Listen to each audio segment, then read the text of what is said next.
দেখো, প্রতি সপ্তাহে আমাদের আনন্দের দিন হলো শুক্রবার, কারণ ওই দিন বোন বাড়ি আসে। আর সব থেকে কষ্টের দিন হলো রবিবার, কারণ ওই দিন বোন আবার পুনরায় নিজের কর্মস্থলে ফিরে যায়। আর আমি আজকে বোনকে নিয়ে গিয়েছিলাম নৈহাটিতে ছাড়ার জন্য। ও অ্যাকচুয়ালি সিউড়ি মেমুটা ধরে, ওটা ধরার জন্য ওকে নিয়ে গিয়েছিলাম। আর গিয়েই আমরা খাওয়া দাওয়া শুরু করে দিয়েছিলাম। এখানে আমরা দুটো চপ নিয়ে নিয়েছিলাম, একটা চিংড়ির চপ আর একটা আলুর চপ।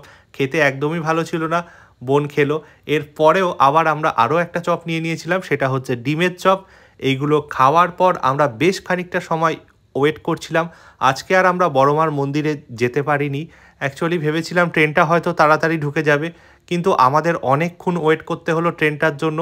আর শেষ মুহূর্তে বলে ট্রেনটা নাকি 6 নম্বরে ঢুকবে। আর 6 নম্বরে যাওয়ার একটাই উপায়, সেটা হলো একদম প্ল্যাটফর্মের শেষের যে ওভারব্রিজ সেটা দিয়ে পার হতে হয়। আমরা যেহেতু 5 নম্বরের একটু প্রথম দিকে ছিলাম, তাই অনেকটা হেঁটে আবার 6 নম্বরে পৌঁছালাম। সেখান থেকে ওকে ট্রেনে তুলে দিলাম অবশেষে।